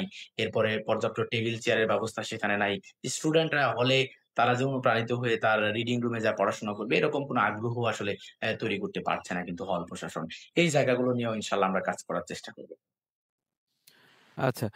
আমরা বলছিলাম যে চট্টগ্রাম বিশ্ববিদ্যালয়টা শহর থেকে অনেক দূরে এবং যাতায়াত এখানে একটা গুরুত্বপূর্ণ কনসার্ন। আমি জানি চট্টগ্রাম বিশ্ববিদ্যালয়ের একটা ঐতিহ্য আছে শাটল ট্রেন এবং সেটা অনেকে হয়তোবা শাটল ট্রেন দেখে চট্টগ্রাম বিশ্ববিদ্যালয়ে পড়ার জন্য একটা আগ্রহ পায়। কিন্তু রেগুলার যাতায়াতের জন্য যদি আপনি এই বিষয়টা কনসিডার করেন এটা কিন্তু অত নিরাপদ না। বিশেষ করে আ যেমন ক্লাসের শুরুর টাইম বা শেষের টাইমে যে ভিড়টা হয় সেখানে মেয়েদের ছাত্রীদেরকেও আসলে ওখানে একসাথেই যাওয়া আসা করতে হয়। তাদের জন্য আলাদা কোনো ব্যবস্থা নেই। তো শাটল ট্রেন কেন্দ্রিক কি আপনাদের কোনো পরিকল্পনা আছে কিনা? আমরা যেন অনেকদিন এটা ওই যখন ছাত্রলীগ ছিল, ছাত্রলীগের আন্ডারে ছিল। এখন আমি জানি না এখানে আসলে কারো কোনো রকম প্রভাব প্রতিপত্তি আছে কিনা। কিন্তু নিরাপত্তার ক্ষেত্রে বিশেষ করে ছাত্রীদের পরিবহনের ক্ষেত্রে আপনারা কি ধরনের ভূমিকা রাখবেন? জি, এখানে আমরা ২ টি বিষয়ে কথা বলার চেষ্টা করেছি। প্রথমত আমরা শাটল ঐতিহ্যবাহী আপনি যেটা বলেছেন, চট্টগ্রাম বিশ্ববিদ্যালয়ের শাটল নিঃসন্দেহে ঐতিহ্যবাহী। কিন্তু এখানে ভোগান্তির পরিমাণটা অনেক বেশি। যদি আমরা খেয়াল করি যে চট্টগ্রাম শহর থেকে বিশ্ববিদ্যালয়টা প্রায় ২২ কিলোমিটার দূরে। এই যে মাঝখানে পথ প্রায় ১.৫ ঘন্টা ১ থেকে ১.৫ ঘন্টার একটা পথ। এই পথে আপনি যদি আসা যাওয়া কখনো করে থাকেন বা ফিউচারে করেন দেখবেন যে এখানে পর্যাপ্ত আমাদের শাটলে বগি নাই। একজন স্টুডেন্ট যে শহরে থাকতেছে সে তার পরীক্ষার আ সে পরীক্ষার জন্য আসতেছে হঠাৎ করে এসে দেখতেছে যে কি পুরো শাটল ভরে গেছে। স্টুডেন্টরা দাঁড়িয়ে আছে, সেও দাঁড়িয়ে আছে। ১-১.৫ ঘন্টার একটা পথ সে দাঁড়িয়ে আসার পরে সে পরীক্ষার হলে বসে আরো ৪ ঘন্টা পরীক্ষা দিতে হচ্ছে। অথচ হওয়ার কথা ছিল তাকে একটা রিল্যাক্স ভাবে স্বস্তিকরভাবে তাকে যাতায়াত ব্যবস্থা নিশ্চিত করা। সে যেন সুন্দরভাবে যে তার যতটুকু প্রয়োজন রিল্যাক্স এ আসবে এবং পড়াশোনা করতে আসবে। অনেকে হয়তো এগুলো একটু বারবার মনে করার চেষ্টা করে, প্রস্তুতি নিতে আসে। এই যে আসার পরে সে পরীক্ষার হলে ঢুকবে। কিন্তু সম্পূর্ণ ভিন্ন চিত্র। এর চেয়ে আরো করুণ চিত্র হয় যখন ক্যাম্পাস ২ টি ১ টা তারপর ২ টার যে শাটল গুলো ছাড়ে, তখন প্রায় ক্যাম্পাসের অধিকাংশ স্টুডেন্ট যারা শহরগামী। আমি যদি মনে করি যে চট্টগ্রাম বিশ্ববিদ্যালয়ে যদি ২৮,০০০ স্টুডেন্ট থাকে, এর মধ্যে ১২ থেকে ১৩,০০০ স্টুডেন্ট ক্যাম্পাস এবং ক্যাম্পাসের আশেপাশে থাকে। বাকি 50% স্টুডেন্টই কিন্তু থাকে শহরে। তাহলে ১৪,০০০ স্টুডেন্টের জন্য কি পরিমাণ মানে আমাদের দরকার, শাটলে বগি দরকার, আমাদের বাস সার্ভিস দরকার। এটা কিন্তু পর্যাপ্ত নাই। আ তখন দেখা যায় যে এরকম হয় যে একজনের গায়ের সাথে আরেকজন গা লাগিয়ে দাঁড়িয়ে আছে। কারণ এখানে সামান্য দাঁড়ানোর জায়গা পাওয়াটাও আসলে অনেক ভাগ্যের ব্যাপার। কারণ আপনি বাই রুটে যখন যাচ্ছেন প্রতিদিনের যে পরিমাণ খরচ, এই খরচটা কিন্তু একজন স্টুডেন্টের জন্য আসলে বিয়ার করা অনেক বেশি কঠিন হয়ে যায়। তো এই জায়গাটায় আমরা চাই যে আমরা যদি নির্বাচিত হই আমরা শাটলের বগি বৃদ্ধি করার ক্ষেত্রে এরপরে মেক্সিমাম বগিতেই ফ্যান নাই। এই গরমের মধ্যে ফ্যানের ব্যবস্থা নাই। ফ্যানের যেন ব্যবস্থা করা হয়। আমরা সেদিকে অবশ্যই সেটা নিয়ে আমাদের আওয়াজ থাকবে। এরপরে সেখানে রাতের বেলা জার্নিটা অনেক বেশি ভয়ের কারণ হয়ে যাচ্ছে। যে বাইরে থেকে পাথর নিক্ষেপ করা, অনেক ভাই-বোনই আমাদের মাঝখানে আহত হয়েছে। আমরা চেষ্টা করব যে নিজস্ব নিরাপত্তা বাহিনী, যেমন হচ্ছে বিশ্ববিদ্যালয় চাইলেই তো তাদের নিরাপত্তা প্রহরীদের মাধ্যমে নিরাপত্তা নিশ্চিত করতে পারে। এরপরে শাটলের যে বগিগুলো, এই বগিগুলো বাদ দিয়ে এটা দীর্ঘদিন যাবৎ চলছে। কিছু আধুনিক বগি সেখানে নিয়ে আসতে পারে। এখানে মেইল ট্রেনের যে বগিগুলো আছে সেই বগিগুলো কিন্তু দীর্ঘদিন যাবৎ চলছে। এটা বাদ দিয়ে গভর্নমেন্টের সাথে তারা চুক্তিবদ্ধ হয়ে, কারণ এই যে শাটল চলছে, এই শাটল গভর্নমেন্ট ভর্তুকি দিচ্ছে, ইউনিভার্সিটি ভর্তুকি দিচ্ছে, কিন্তু আল্টিমেটলি শিক্ষার্থীরাও কিন্তু একটা অংশগ্রহণ করতেছে তারা। সুতরাং তাদের নিরাপত্তা যদি নিশ্চিত না হয় তাহলে সেই বাহন তো আমার দরকার নাই। এরপরে আমি মনে করি যে এই যে আমাদের শাটল সেটা ১৬০০ স্টেশন অথবা বটতলী স্টেশন এই পর্যন্ত স্টুডেন্টদেরকে এই রুটে ঠিকঠাক মতো হয়তো পৌঁছিয়ে দিচ্ছে, তারা যাতায়াত করতেছে। আপনি যদি চকবাজারে চিন্তা করেন, নতুন ব্রিজ, বহদ্দার হাট, এরপরে হালিশহর, এই যে জায়গাগুলো, তো শুধু হালিশহর এই অঞ্চলে প্রায় ৫০০-৬০০ স্টুডেন্ট চট্টগ্রাম বিশ্ববিদ্যালয়ে পড়ুয়া থাকে। সেখান থেকে কিন্তু দূরত্ব অনেক বেশি। হালিশহর থেকে আপনি যদি ১৬০০ স্টেশনে অথবা আ আ বটতলী স্টেশনে যদি আসেন তাহলে প্রায় ৳২০০, ১৫০ থেকে ৳২০০ আপনার হচ্ছে যে সিএনজি ভাড়া। তো এই যে ব্যাপারটা, এই জায়গায় আমরা মনে করি যে বিশ্ববিদ্যালয় প্রশাসন চাইলেই আ যে মূল স্টেশন ষোলশহর অথবা আপনি নিউ মার্কেট, এই বটতলী স্টেশন থেকে কিছু বাস সার্ভিসের ব্যবস্থা অঞ্চলভেদে যে জায়গাগুলোতে স্টুডেন্ট সংখ্যা অনেক বেশি রাখতে পারে। আপনি জেনে অবাক হবেন যে চট্টগ্রাম বিশ্ববিদ্যালয়ে কিন্তু কোন বাস সার্ভিস নাই। যে অন্যান্য ইউনিভার্সিটিতে বাস সার্ভিস থাকার কারণে হ্যাঁ, এটা যদি আমার দূর একটা দূরান্তে আমি জিজ্ঞেস করব ভাবছিলাম যে হচ্ছে ধরেন শাটল ট্রেন ছাড়াও আছে গণপরিবহন, ৩ নাম্বার বাস। তো ওই সেটার ব্যাপারে অনেক স্বেচ্ছাচারিতার অভিযোগ আছে যে তাদের ভাড়া নিয়ে যেমন খুশি তেমন ভাড়া তারা রাখছে, অথবা ড্রাইভার চালকদের যে আচরণের কোনো ঠিক ঠিকানা নাই বলা যায়। তো সেক্ষেত্রে ভার্সিটির কর্তৃক পরিচালিত কোনো বাস সার্ভিস, সেটা একেবারে ভার্সিটি থেকে শহর পর্যন্ত, এই ধরনের কোনো পরিকল্পনা কি আপনারা প্রপোজ করবেন কিনা? আমাদের হ্যাঁ, এ ধরনের পরিকল্পনা আমরা অবশ্যই প্রপোজ করব। কারণ হলো যে বিশেষ করে এখানে কিন্তু আ ৪-৫ টা হয়তো ৩-৪ টা উপজেলা আছে। যারা নিজস্ব আ ভাবেই নিজেরাই বিভিন্ন ফোরামের মাধ্যমে ২-১ টা বাস পরিচালনা করে। যেমন ফটিকছড়ি, রাউজান, হাটহাজারী, এরা কয়েকটা উপজেলা আছে। এই উপজেলার ছাত্রছাত্রী ভাইয়েরা নিজেরাই আ এই বাসগুলো পরিচালনা করে থাকেন। এই বাসগুলো বিশ্ববিদ্যালয় এমন হয়তো তাদের সাথে কমিটেড হয়ে এমন কিছু বাস দেয় যে বাসগুলো আসলে রাস্তার মাঝখানে যেয়েই বন্ধ হয়ে যায়। কারণ আমার হাটহাজারী ফোরামের বাসে দীর্ঘদিনে আসা যাওয়ার অভিজ্ঞতা আছে। তো এই যে ব্যাপারগুলো, এই জায়গায় পার্শ্ববর্তী যেমন মিরসরাই, এরপরে এখানে হচ্ছে সীতাকুণ্ড, এরপরে শহরের কিছু জায়গা, যে জায়গাগুলোতে বাস সার্ভিস চালু হলে পারে সহজেই স্টুডেন্ট আসা যাওয়া করতে পারবে। এখানে পুরোটা কন্ট্রাডিক্টরি। কারণ হলো আপনি আবাসনের ব্যবস্থা করতে পারছেন না। আবার আপনি যাতায়াত ব্যবস্থাও স্বস্তিকর করতে পারতেছেন না। তার মানে কিন্তু স্টুডেন্টকে আপনি কোন ধরনের ফ্যাসিলিটি দিতে পারতেছেন না। মানে বিশ্ববিদ্যালয়ে ভর্তি হওয়ার মাধ্যমে সে আবাসন এবং যে যাতায়াত ব্যবস্থা ২ জায়গায় বন্দী হয়ে যাচ্ছে। আপনি তাকে আবাসন দিতে পারছেন না, সে তার পরিবারের সাথে হয়তো সিটি গেট অথবা নতুন ব্রিজ এলাকায় সে বসবাস করে। তাহলে সেই জায়গা থেকে সে কি আসবে না? তাহলে আপনি একটা স্বস্তিকর যাতায়াত ব্যবস্থা নিশ্চিত করেন। সেটা তো নিশ্চিত করতেও পারছে না। এই যে প্রশাসনের যে দুর্বলতা, এই জায়গাগুলো নিয়ে আমাদের অবশ্যই কথা থাকবে। এই জায়গাগুলো নিয়ে কনসার্ন থাকবে। আমরা শাটলে উঠে ১ম দিনের প্রচারণায় আমাদের ভাই বোনদের সাথেও কথা বলার চেষ্টা করেছি। আমরাও শহর থেকে দীর্ঘদিন আসা যাওয়ার যে অভিজ্ঞতা, সেই অভিজ্ঞতা আছে। সবকিছু মিলিয়ে আমরা বারবার আমাদের ভাই বোনেরা বলার চেষ্টা করেছি যে, "হ্যাঁ ভাইয়া, আমাদের শাটলের যে শিডিউল, শাটলের যে বগি, শাটলের যে আমাদের অব্যবস্থাপনা, এটা থেকে আমাদেরকে যারা মুক্তি দিবে আমরা আসলে তাদের পক্ষেই রায় দিব।" তো এটা নিয়ে আমাদের অবশ্যই বিস্তর একটা পরিকল্পনা আছে এবং সেগুলো আমরা আমাদের ইশতেহারে নিয়ে আসবো এবং আমরা যদি নির্বাচিত হই ইনশাআল্লাহ অবশ্যই এগুলো এক্সিকিউট করার চেষ্টা করব ইনশাআল্লাহ। আচ্ছা, আপনি বলছিলেন যে মানে ছাত্র রাজনীতি টিকিয়ে রাখতে হলে ওয়েলফেয়ার পলিটিক্স করতে হবে। এখন এটার আরেকটা অন্যরকম যুক্তি হচ্ছে ছাত্র শিবির বেশি ওয়েলফেয়ার পলিটিক্স করে। সেটা করাটা সমস্যা না। সেটার সাথে সমস্যা তো হচ্ছে টাকা পয়সার বা খরচের সমস্যা। যে ছাত্র শিবির এত পরিমাণ টাকা খরচ করে সেটা অন্যান্য প্রার্থীদের জন্য, অন্যান্য প্যানেলের জন্য লেভেল প্লেইং ফিল্ডকে হয়তোবা ক্ষতিগ্রস্ত করতে পারে। তো আপনি কি এরকম মনে করেন কিনা যে আপনারা একসাথে, যেহেতু আপনাদের অনেক অ্যালামনাই আছে এন্ড এভরিথিং, আপনাদের অনেক টাকা পয়সা আছে, সেই টাকা পয়সা যে খরচ করছেন সেটার কারণে কি লেভেল প্লেইং ফিল্ড কি হ্যাম্পার হচ্ছে কিনা? অথবা আপনারা যে প্রচারণা চালাবেন এর জন্য আপনারা কি কোনো বাজেট ফিক্স করছেন কিনা যে আমরা এই সার্টেন অ্যামাউন্ট এ বেশি খরচ করব না, যদিও আমাদের অনেক টাকা আছে? না, আসলে ব্যাপারটা ওইরকম না। প্রত্যেকটি ছাত্র সংগঠনেরই কিন্তু অ্যালুমনাই আছে। তারা আপনি এখানে যদি আমাদের বন্ধু সংগঠন যারা কিন্তু আছে তাদের কথা স্বতন্ত্রদের কিন্তু চিন্তা নাই। করেন, হ্যাঁ, চিন্তা করেন এবং ছাত্র শিবিরের জায়গাটা চিন্তা করেন তাহলে সবার অ্যালুমনাই আছে। তারা তাদের আমাদের তো আ কর্মপদ্ধতির মধ্যে আমাদের সংবিধানের মধ্যে বিশেষ করে স্পষ্টভাবেই বলা আছে যে না, আমাদের টাকার আয়ের সোর্স নিয়ে উৎসগুলো আমার কি কোনো কি। প্রশ্ন নাই। তো আমার প্রশ্নটা হচ্ছে এখানে খরচ। যে ব্যাপারটা সেটা হচ্ছে যে আমরা চেষ্টা করি যে আমরা ছোট্ট ছাত্র সংগঠন হিসেবে যেন আমরা শিক্ষার্থীর পাশে দাঁড়াতে পারি। হয়তো একজনের চাহিদা হয়তো 50,000 টাকা, কিন্তু ওখানে আমরা 5,000 টাকা দিয়ে তার পাশে দাঁড়াচ্ছি। যেমন গতকালকে রাতে আমার কাছে একটা ফোন আসলো যে ভাই তার আম্মুর চিকিৎসার জন্য একটা বড় অ্যামাউন্ট প্রয়োজন।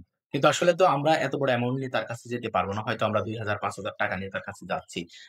তাকে একটু সহযোগিতা করার চেষ্টা করতেছি। এটা আমাদের ওয়েলফেয়ার যে কর্মকাণ্ড এটা থাকবে। এবং নির্বাচনের কথা যদি আপনি বলেন যে নির্বাচনে লেভেল প্লেইং ফিল্ড তৈরি হবে কিনা বা আমরা এখানে খরচের পরিমাণটা কি হবে? তো আসলে আমাদের সংগঠনের সবচেয়ে চমৎকার যে ব্যাপারটা সেটা হচ্ছে যে আমরা যে কয় টাকা খরচ করি আমরা সেই কয় টাকারই আউটপুট পাই। এটা কেন বললাম? যে আমি যদি ৳৩০ খরচ করি, আপনি দেখবেন ৳৩০ ই সৎভাবে, সুন্দরভাবে এবং কোন ধরনের দুর্নীতি ছাড়াই ৳৩০ কাজই উঠে আসতেছে। যার কারণে আমরা খুব কম টাকা খরচ করি। কিন্তু আমরা নিজেরা অনেক বেশি পরিশ্রম করি। আমাদের যারা আমাদেরকে সহযোগিতা করে, বিশেষ করে বিভিন্ন সাপোর্ট দিয়ে থাকে, তারা কিন্তু সততার সাথে সাপোর্ট দেয় বিধায় আমরা খুব কম খরচের মধ্যে অনেক বেশি কাজ করতে পারি। এটা আপনার মনে হতে পারে যে, ভাই আপনারা কি অনেক টাকা খরচ করে আসলে এই কাজগুলো করতেছেন? না। মূলত আমাদের সাথে যারা কানেক্টেড তারা খুবই আন্তরিক হওয়ার কারণে তারা কিন্তু আমাদেরকে সহযোগিতা করতেছে। লেভেল প্লেইং ফিল্ড এর ক্ষেত্রে আমি বলব, যদি নির্বাচন কমিশন মনে করেন যে কোন বিষয়ে ছাত্র শিবির বা অন্য কোন সংগঠনের মনে হচ্ছে লেভেল প্লেইং ফিল্ড হচ্ছে না, আমাদেরকে কনসার্ন দিতে পারে। আমরা ইনশাআল্লাহ তাদের কনসার্ন গ্রহণ করব এবং আমরা যে নির্বাচনী আচরণবিধি আছে, আচরণবিধির আলোকেই আমরা নির্বাচনের যে সার্বিক কার্যক্রম সেটা পরিচালনা করব। আমার মনে হয় এখন পর্যন্ত ইসলামী ছাত্র শিবির যে কাজগুলো করেছে এবং করে যাচ্ছে সবগুলো কাজই আমরা আচরণবিধি খেয়াল রেখেই করে যাচ্ছি। তবে আমাদের অ্যাচিভমেন্ট এর জায়গাটা ওইটাই যে আমরা শতভাগ সৎ এবং কর্মঠ মানুষ নিয়ে আমরা আমাদের টিম ওয়ার্ক গুলো করি। যার কারণে আমাদের কম বাজেটেও অনেক ভালো কাজ বাস্তবায়ন করার সুযোগ হয়। আ ঢাকায় যদি শিবির ভালো কোনো কাজ করে তখন যারা হয়তো শিবির পছন্দ করে না তারা বলে যে শিবির অনেক বর্বর। তাদের বর্বরতা দেখতে হলে তোমাদেরকে রাজশাহী যেতে হবে। রাজশাহীতে বলা হয় যে তোমাদেরকে শিবিরের বর্বরতা দেখতে হলে চট্টগ্রামে যেতে হবে। তো শিবিরের বর্বরতার সাথে আপনার অভিজ্ঞতা কেমন? আপনি হয়তো বলবেন যে আপনি কিছু করেন নাই। কিন্তু ধরেন আমরা হিস্ট্রি থেকে জানি ৮০ দশকে ৯০ দশকে আসলে অনেকগুলো সংঘর্ষ হয়েছে এবং হতাহত হয়েছে। তো সেগুলোকে আপনি কিভাবে ব্যাখ্যা করবেন? আচ্ছা দেখুন আসলে আমরা বর্তমান যে প্রেক্ষাপট, এই প্রেক্ষাপটের পূর্বে আমরা যখন এই যে ফ্যাসিবাদের শাসনের মধ্যে ছিলাম, সেই সময়টা যদি খেয়াল করেন যে আসলে ছাত্র শিবিরকে যেভাবে উপস্থাপন করা হতো, ইসলামী ছাত্র শিবির যখন থেকে ওপেন হলো ৫ আগস্ট পরবর্তী সময়ে, এটা কিন্তু আমাদের ছাত্র সমাজে আমাদের ভাই-বোনেরা সম্পূর্ণ ভিন্ন একটি ছাত্র সংগঠন হিসেবেই ছাত্র শিবিরকে তারা আইডেন্টিটি করতে পেরেছে। বিশেষ করে একটা ক্লাসের যে ছাত্রটি মেধাবী, যে ছাত্রটি একটু ভদ্র, শান্ত, সবার সাথে ভালো সৌহার্দ্যপূর্ণ সম্পর্ক রয়েছে, ঠিক ৫ আগস্ট পরবর্তী সময়ে দেখা যাচ্ছে সেই ছেলেটি কিন্তু ইসলামী ছাত্র শিবিরের সাথে সম্পৃক্ত। একদম আমি যদি রিসেন্ট আমি গতকালকে যখন প্রচারণা চালাচ্ছিলাম, তখন আমি আমার ডিপার্টমেন্টের একজন বড় ভাইয়ের কথা যদি বলি, উনার সাথে আমার প্রায় ৪ বছর ৫ বছর পরে হয়তো সাক্ষাৎ। তো উনি আমার ৩ বছর সিনিয়র। তো আমাকে দেখে জড়ায় ধরল। ধরে বলছে যে, "রনি মানে খুবই শান্ত একটা ছেলে, একটা ব্যাগ কাঁধে নিয়ে ক্যাম্পাসে আসতো। আমরা দেখতাম ক্লাস করতো, চলে যেত। ওর মতো শান্ত ছেলে নাই।" কিন্তু ৫ আগস্ট পরবর্তীতে দেখতেছে যে কি আমি একটি ছাত্র সংগঠনের সাথে সম্পৃক্ত আছি। তো এখানে যে ব্যাপারটা আপনি যদি প্রিভিয়াস হিস্ট্রির কথা বলেন, তাহলে বাংলাদেশের রাজনৈতিক যে প্রেক্ষাপট, এই প্রেক্ষাপটটা নিঃসন্দেহে আমি মনে করি যে বর্তমান আজকের রাজনীতি এবং পূর্বের রাজনীতি সম্পূর্ণ ভিন্ন ছিল। তবে ইসলামী ছাত্র শিবিরকে বারবারই ক্লারিফাই করা হয়েছে এমনভাবে যে ছাত্র শিবির অনেক ভয়ানক কিছু, ছাত্র শিবির অনেক কিছু করেছে। এই যে আপনি আমাদের সমাজে একটা প্রচলিত কথা, ছাত্র শিবির রগ কাটে। কি হয়েছে? ছাত্র শিবির এটা করে, ছাত্র শিবির সেটা করে। আসলে আল্টিমেটলি আমাদের সমাজ এখন দেখছে যে ছাত্র শিবির আসলে এর সাথে কোনোভাবে সম্পৃক্তই নয়। ছাত্র শিবির থেকে ছাত্রদেরকে দূরে রাখার জন্য একটা প্রোপাগান্ডা তৈরি করার জন্যই মূলত এগুলো উপস্থাপন করা হয়েছে। এবং ছাত্ররা যেন ছাত্র শিবিরের কাছে আসতে না পারে। যেমন অনেকেই মনে করে ছাত্র শিবির করে, এমনকি ছাত্র শিবিরের কর্মী হয়ে যাচ্ছে, সেও জিজ্ঞাসা করতেছে যে ভাই এরকম কোনো বিষয় আছে কিনা? এই যে ব্যাপারটা এটা হচ্ছে যে ৮০-৯০ দশকে যে রাজনীতি ছিল সেই রাজনৈতিক সহিংসতা হয়তো থাকতে পারে। একটা মতের সাথে আরেকটা মতের অমিল থাকতে পারে। সেখানে রাজনৈতিক একটা সহ-অবস্থান না থাকতে পারে। তবে আমার মনে হয় যে দীর্ঘদিন প্রায় ২০০১ থেকে শুরু করে আপনি যদি দেখেন মানে আওয়ামী লীগের ৯৬ শাসনের পর থেকে শুরু করে ২০০১ থেকে শুরু করে ২০০৬, ৬ থেকে শুরু করে এই যে মাঝখানে যে ৯ পর্যন্ত ৯ থেকে শুরু করে আজকের বাংলাদেশ পর্যন্ত এই যে দীর্ঘ সময় ২০০১ থেকে শুরু করে ২০২৫ প্রায় এই যে ২৬ বছর এই ২৬ বছরে আপনি কি দেখাতে পারবেন ইসলামী ছাত্র শিবিরের দ্বারা অমুক আক্রান্ত হয়েছে? ইসলামী ছাত্র শিবিরের দ্বারা অমুকের এই আ ঘটনা ঘটেছে যার কারণে ছাত্র শিবিরকে এই ঘটনার সাথে সম্পৃক্ত করা হচ্ছে। এই যে সংগঠনকে আপনি ২৫ বছরে এনালাইসিস করে যদি দেখেন সেখানে ছাত্র শিবির আসলে কেবলমাত্র মজলুম আর মজলুম।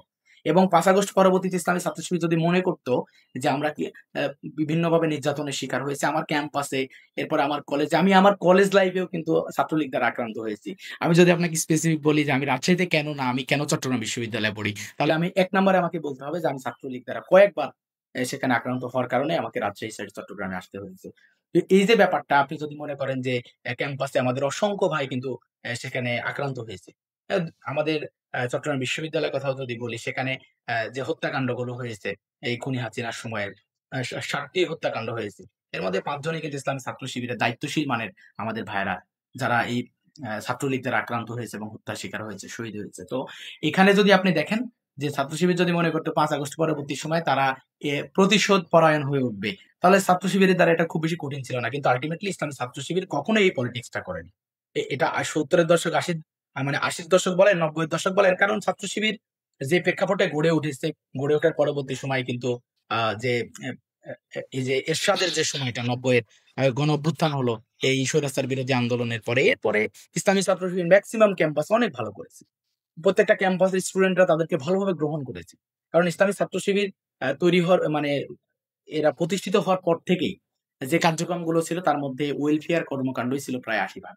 পলিটিক্সের যে জায়গাটা, সেই জায়গায় হয়তো সভা তারপরে বিবৃতি, মিছিল, যে দেশের সংকটকালীন সময়ে হরতাল অবরোধ বিভিন্ন বিষয়গুলো সম্পৃক্ত ছিল। তবে ইসলামী ছাত্র শিবির সবচেয়ে বেশি ভূমিকা রেখেছে যেন ছাত্রী বান্ধব কর্মসূচিগুলোকে তারা যেন এগিয়ে নিতে পারে। এই জায়গাটায় বেশি আমার মনে হয় ভূমিকা পালন করেছে। এটা দেশের মানুষ এখন ভালোভাবেই বুঝতেছে। আর বিশেষ করে ইসলামী ছাত্র শিবিরে অনেক সুযোগ ছিল যে হয়তো বিরোধী দল বা মতকে কোণঠাসা করে রাখা। ছাত্র শিবির সেই পলিটিক্স এ কখনো যায়নি, আর আগামীতেও যাবে না ইনশাআল্লাহ। আপনি শিবিরের হতাহতের কথা বললেন। কিন্তু এখন যেমন একটা ন্যারেটিভ অনেক পুশ করা হচ্ছে সেটা আ শিবিরে আসলে ছাত্রলীগের মধ্যে থেকে গত সময়ে কাজগুলো করেছে। এই যে হামলাগুলো কাজ বা নির্যাতনের কাজগুলো করেছে। তো সেটার একটা কাউন্টার হতে পারত যে আপনাদের যারা হতাহত তাদের সেই হত্যাকাণ্ডগুলোর বিচার যদি এনফোর্স করতে পারেন। আমি যে আপনাদের চট্টগ্রাম বিশ্ববিদ্যালয়ে বেশ কয়েকজন নিহত হয়েছে অন্যান্য দলের হাতে। তো সেই ঘটনাগুলোর বিচারের আ অগ্রগতি কি? বা সেই ঘটনাগুলোর বিচারগুলোকে পুশ করার জন্য আপনারা কি কিছু করছেন কিনা? জি, আমরা এটা চেষ্টা করে যাচ্ছি। বিশেষ করে আ বিগত রেজিমের সময় যে হত্যাকাণ্ডগুলো হয়েছে, আমাদের ভাইরা শহীদ হয়েছে, আমাদের যে সকল ভাইরা আহত হয়েছে, আমরা এটা প্রশাসনিক মাধ্যমেই আমরা এটা চেষ্টা করে যাচ্ছি যেন আমরা আইনের বাইরে না যাই, আইনের ঊর্ধ্বে না যাই। আমরা শহীদ পরিবারগুলো অনেকেই মামলা করেছে। আমাদের যারা আহত হয়েছে, আহত ভাইরা মামলা করেছে এবং এই এই মামলাগুলো ধরনের মামলা বর্তমানে কিন্তু আসলে অনেক বছর ধরে হয়ে আসছে। কিন্তু আমার মনে পড়ছে না যে আমি কোন মামলার আসলে নিষ্পত্তি দেখেছি। আ তো সেক্ষেত্রে আপনাদের থেকে কোন রকম পুশ আছে কিনা? যেমন অনেক বড় একটা ঘটনা ঘটেছিল ফ্যাসিবাদের পতনের পরে আমাদের শহীদ অ্যাডভোকেট আলিফ। তার সেই জি। ঘটনাটা একেবারে সবাই অ্যা অ্যা মানে এই ব্যাপারে সচেতন। কিন্তু সেই মামলাটারই অগ্রগতি কি? বা এর আগেও চট্টগ্রাম বিশ্ববিদ্যালয়ে যারা নিহত হয়েছে আ মাসুদ বিন হাবিব বা মুজাহিদ, উনাদের সেই হত্যা মামলাগুলোর অগ্রগতি কি? ফ্যাসিবাদ চলে গেছে তো এখন ১.৫ বছর। আ ঈদের বছরে কি কিছু দৃষ্টি চোখে পড়ার মতো অগ্রগতি হওয়ার কথা না? হ্যাঁ, চোখে পড়ার মতো অগ্রগতি কিছু হওয়ার কথা। এখানে যেহেতু আর্কাইভ ছিল সবগুলো মেক্সিমাম কারা এর সাথে সম্পৃক্ত, তারপরে কারা আসলে এই হত্যাকাণ্ডগুলো ঘটিয়েছে, কারা পিছন থেকে ইন্ধন দিয়েছে। তো আসলে আমাদের জায়গা থেকে আমরা যেটা চেয়েছি সেটা হলো নিজেদেরকে আ আমাদের যারা শহীদ হয়েছে, আহত হয়েছে সব মামলাগুলো যেন সর্বপ্রথম হয়। তো আমরা মামলাগুলো করেছি এবং আইনি প্রক্রিয়ার মাধ্যমে যেন এগুলো অগ্রগতি হয় এবং এটার জন্য আইনকে তো আমরা আসলে প্রভাবিত করতে পারি না। কিন্তু আমাদের যে বিচার, এই বিচার আমরা নিশ্চিত করার জন্য আমরা চাইতে পারি। আমরা গভর্নমেন্টের কাছে বারবার যোগাযোগ করার চেষ্টা করতেছি যে এই মামলাগুলো যেন দ্রুত পদক্ষেপ গ্রহণ করা হয়। এটা যেন মামলাগুলো আর পড়ে না থাকে। এই যে ক্যাম্পাসে এতগুলো আমাদের ভাইয়েরা শহীদ হলো, তাদের মামলাগুলো যেন এগিয়ে নেওয়া হয়।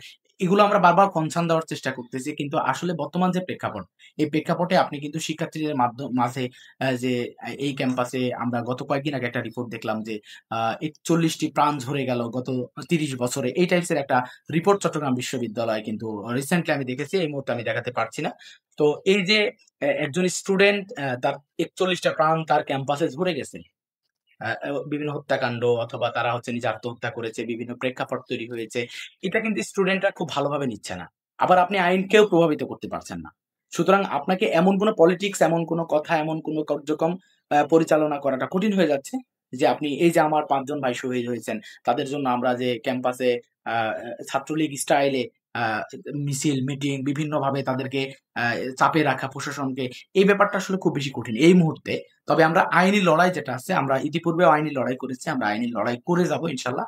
এবং এটার জন্য যদি রাজপথে প্রয়োজন হয় যে আমাদেরকে সরকারকে চাপ প্রয়োগ করতে হবে সুষ্ঠু বিচারের জন্য, এটা আমরা চালিয়ে যাবো ইনশাল্লাহ।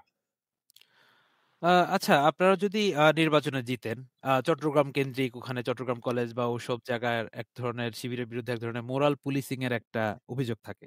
সেটা এমন না যে সবাইকে আপনি বোরকা পরাবেন বা এই ধরনের কিছু, কিন্তু ধরেন যারা হলে থাকে, তাহলে হলে যে ছেলেগুলো থাকে তাদের কি সবাইকে নিয়মিত নামাজ পড়তে হবে? অথবা ক্যাম্পাসে ছেলে মেয়েরা কি একসাথে হাঁটাহাঁটি করতে পারবে? অথবা শাটল ট্রেনে ছেলেমেয়েরা সবসময় গান বাজনা করতে করতে আসা যাওয়া করে, এই জিনিসগুলো কি তারা কন্টিনিউ করতে পারবে? আমি যদি ভুল না করি, যে বাংলাদেশে ইসলামী ছাত্র শিবির দুইটা অভ্যুত্থানে খুব চমৎকার এবং সক্রিয়ভাবে অংশগ্রহণ করেছে। তার মধ্যে অন্যতম একটা হচ্ছে 90-এর স্বৈরাচার বিরোধী আন্দোলন। এই আন্দোলনে আমাদের ভাইরা সামনের দিকে ভূমিকা পালন করেছে, যার ফলশ্রুতিতে সংগঠন অনেক এগিয়ে গেছে। অনেকগুলো ক্যাম্পাসে তারা ভালোভাবে মুভ করেছে। এবং 24-এর গণঅভ্যুত্থান থেকে আজকের দিন যদি আমি বলি, ইসলামী ছাত্র শিবিরের সবচেয়ে আহ, বলবো পজিটিভ টাইম, যে সময়গুলোতে সে আহ, ছাত্রদের মাঝে কাজ করছে, প্রশাসনের কোনো চাপ নাই। এরপরে ক্যাম্পাসে তাদেরকে খুব ভালো ভাবেই নিচ্ছে, ক্যাম্পাসের স্টুডেন্টরা তাদেরকে সম্মানের সাথে নেয়।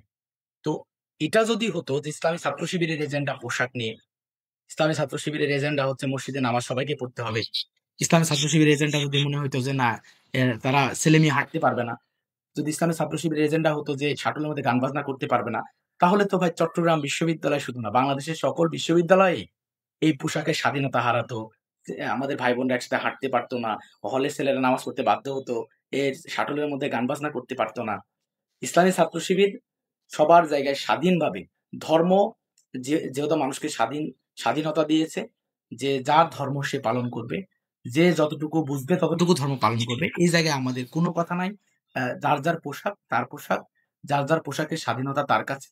ইসলামী ছাত্র শিবির এখন পর্যন্ত এই 1.5 বছরে কোনো ক্যাম্পাসে এখন পর্যন্ত এমন কোনো আওয়াজ দিতে পারেনি যে আমাদের কোনো বোনকে ডেকে হয়তো বলেছে যে আপু আপনি আহ হয়তো পোশাকের ব্যাপারে সচেতন হওয়া দরকার। এমন কোনো ভাইয়ের ব্যাপারে বলতে পারবে না জোর করে নামাজে নিয়ে আসছে।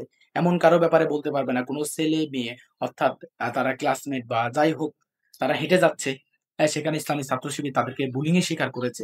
এরকম কোনো ঘটনা কোনো ক্যাম্পাসে এখন পর্যন্ত কোনো উদাহরণ, কোনো দৃষ্টান্ত তো কেউ দিতে পারবে না। ইসলামী ছাত্র শিবিরের কাজ এখানে নয়। ইসলামী ছাত্র শিবিরের কাজ, তারা দাওয়াতি কাজ করবে, তারা শিক্ষার্থীদের জন্য কাজ করে যাবে, তারা শিক্ষার্থীদের পাশে দাঁড়াবে। এটা হচ্ছে ইসলামী ছাত্র শিবিরের কাজ। এবং ছাত্র সংসদের কাজও মোটেও এটা না। ছাত্র সংসদের কাজ শিক্ষার্থীদের অধিকার আদায় করা। এবং আমরা যদি নির্বাচিত হই, আমাদের কাজ থাকবে শিক্ষার্থী বান্ধব কাজ। আমরা কোনো বুলিং, কোনো বেশিং করা অথবা কোনো এমন কোনো বিষয় সামনে নিয়ে আসা যেগুলো শিক্ষার্থী ভাই বোনদের জন্য কষ্টের কারণ, এই বিষয়গুলোর সাথে আমাদের কোনো সম্পৃক্ততা থাকবে না ইনশাল্লাহ। সেটা ব্যক্তি স্বাধীনতার বিষয় গেল। যেমন আপনি একসময় বলছিলেন যে আপনারা চাইলে আপনাদের প্রতিপক্ষ বা প্রতিযোগী ছাত্র সংগঠনগুলোকে কোণঠাসা করার জন্য বা প্রতিশোধ নেওয়ার জন্য অনেক কিছু করতে পারতেন, কিন্তু আপনারা করেননি। কিন্তু হচ্ছে ছাত্র শিবিরের বিরুদ্ধে এই ধরনের একটা অভিযোগ আছে যে আপনারা ইনডিরেক্টলি প্রচ্ছন্নভাবে অনেক সময় প্রভাব বিস্তার করার চেষ্টা করেন। যেমন ধরেন সাধারণ শিক্ষার্থীদেরকে কোনো একটা দলের বিরুদ্ধে নামিয়ে দেয়া, অথবা হচ্ছে ধরেন বাম সংগঠনের গুলোর বিরুদ্ধে এক ধরনের নেগেটিভ বিল্ড করা, অথবা সেখানে ক্লাবগুলোকে দখল করা, যেন অন্য ভিন্ন মতগুলো রেইজ করতে না পারে। হয়তোবা আপনারা ছাত্রলীগের মতো একেবারে গিয়ে গেস্ট রুম গণরুম করবেন না, পিটাবেন না। কিন্তু এই প্রচ্ছন্ন যে প্রভাব বিস্তার অন্য ভিন্ন মতাবলম্বীদের রা যেন বাড়তে না পারে, এই ধরনের কিছু অভিযোগ আছে। তো সেগুলোকে আপনি কিভাবে খণ্ডন করবেন? এটা তো আসলে অভিযোগ, এটার কোনো বাস্তবতা আছে বলে আমি মনে করি না। বিশেষ করে যেহেতু আমরা শিক্ষার্থীদের পক্ষে এবং শিক্ষার্থীদের হয়ে আওয়াজ করি, এবং আপনি যখন আমাদের সাথে মতের মিল হয়ে যাচ্ছে, তাকে আপনি শিবির বানিয়ে ফেলতেছেন। কেমন? যে হয়তো কোনো ক্লাবের সভাপতি অথবা সেক্রেটারি যিনি আছেন, উনি হয়তো একটা আওয়াজ তুলেছেন যে আমাদের শতভাগ আবাসন দরকার, ইসলামী ছাত্র শিবির একই আওয়াজে কথা বলছে। এখন যদি মনে করেন যে এই ছেলেটা মনে হয় ইসলামী ছাত্র শিবিরের বা এই বোনটা মনে হয় ইসলামী ছাত্র শিবিরের, এই যে ব্যাপারটা, তো আমাদের জায়গাটা আমাদের, আমরা চাই যে বাহিরে অথবা ভিতরে কোথাও যেন কেউ ফ্যাসিস্ট হয়ে না ওঠে। তবে শিক্ষার্থীরা, আমরা যেহেতু শিক্ষার্থী বান্ধব কর্মসূচি হাতে নিই, সুতরাং শিক্ষার্থীরা যখন আমাদের পক্ষে কথা বলছে, আপনি যদি মনে করেন যে এটা ইসলামী ছাত্র শিবিরের প্রচ্ছন্ন একটা প্রভাব, এটা ভুল হবে। এখন আপনি যদি মনে করেন যে না এটা হচ্ছে সঠিক, তাহলে আপনি যখন আমাদের সাথে আসতেছেন এর মানে এই না যে আমরা আপনার উপর প্রভাব বিস্তার করতেছি। ইসলামী ছাত্র শিবির তাদের আওয়াজগুলো হচ্ছে সত্যের পক্ষে, সুন্দরের পক্ষে এবং শিক্ষার্থী বান্ধব। যার কারণে এই আওয়াজের পক্ষে অধিকাংশ আওয়াজ রাখে। তো অধিকাংশ যখন আওয়াজ রাখে তখন আপনার মনে হতে পারে যে মনে একটা প্রচ্ছন্ন প্রভাব। আসলে আল্টিমেটলি আমাদের এরকম প্রচ্ছন্ন কোনো প্রভাবের কোনো রাজনীতি আমাদের নাই। টোটালি নাই। আচ্ছা। আ তো ক্যাম্পাস বিষয়ক আলোচনা আমার এতটুকুই। আমি এখন আর কিছু, আপনি যেহেতু একজন জাতীয় নেতাও বলা যায়, আপনাকে শিবিরের কেন্দ্রীয় নেতা এবং আবাসিক আ মহানগরীতেও দায়িত্ব পালন করেন। জুলাইয়ে কিন্তু আসলে আমাদের সব ধরনের স্টেক হোল্ডার, ছাত্র, অছাত্র, বিশেষ করে সবগুলো দল, রাজনৈতিক দল একসাথে আন্দোলন করেছে এবং আমরা বিভিন্ন বর্ণনায় শুনেছি ছাত্র দলের সাথেও তখন আপনাদের বেশ আ মানে বেশ ক্লোজলি আপনাদের তখন যোগাযোগ হতো আন্দোলনগুলো বাস্তবায়ন করার ক্ষেত্রে। জুলাইয়ের পরে এই বিশ্বাসটা কোথায় গেল? বা এখন যেমন মানে খুবই একদম আমার মনে হয় যে মুখোমুখি অবস্থান, সেটা কিভাবে হলো? আসলে এটা আমরা সবসময় চেষ্টা করেছি যে আমাদের বন্ধু সংগঠন যারা আছে তাদের সাথে আমরা একটা সম্পর্ক যেন বজায় রেখে চলতে পারি। বিশেষ করে চট্টগ্রামের ছাত্রদল এবং ছাত্র শিবির খুব কাছে থেকে একসাথেই দায়িত্ব আন্দোলনে ভূমিকা পালন করেছে। অনেকগুলো ছবি এসেছে, অনেকগুলো ভিডিও এসেছে যেগুলো হয়তো আপনারাও দেখেছেন।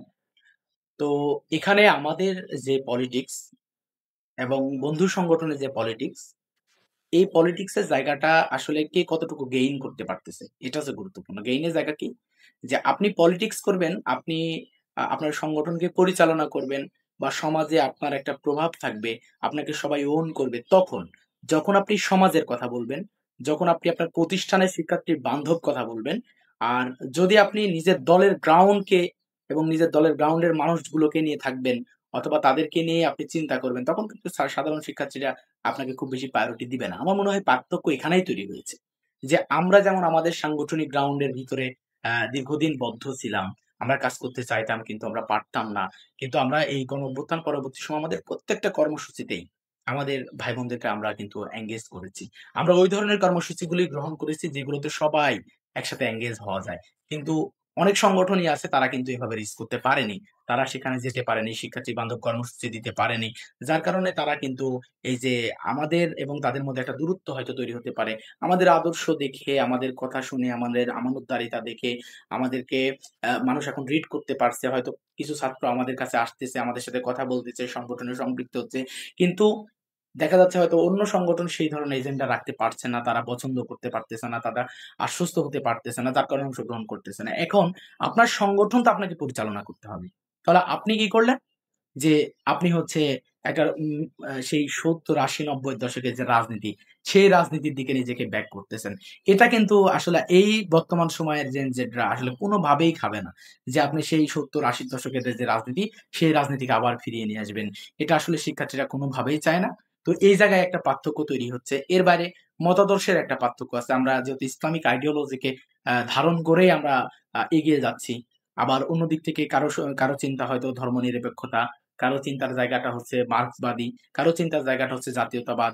বিভিন্ন জনার চিন্তার জায়গা কিন্তু সম্পূর্ণ আলাদা। নিজ, নিজ গ্রাউন্ড আলাদা। কিন্তু এই পলিটিক্সটা এরকম হওয়া উচিত নিজের যে গ্রাউন্ডের বাইরে এসে সবাইকে এনগেজ করা যায়, সবাইকে নিয়ে বসা যায়, সবার সাথে কথা বলা যায়, সবারকে কথা বলতে দেওয়ার সুযোগ থাকে। এই ধরনের এনগেজমেন্ট গুলো কিন্তু অন্যান্য সংগঠন বৃদ্ধি করতে পারছে না।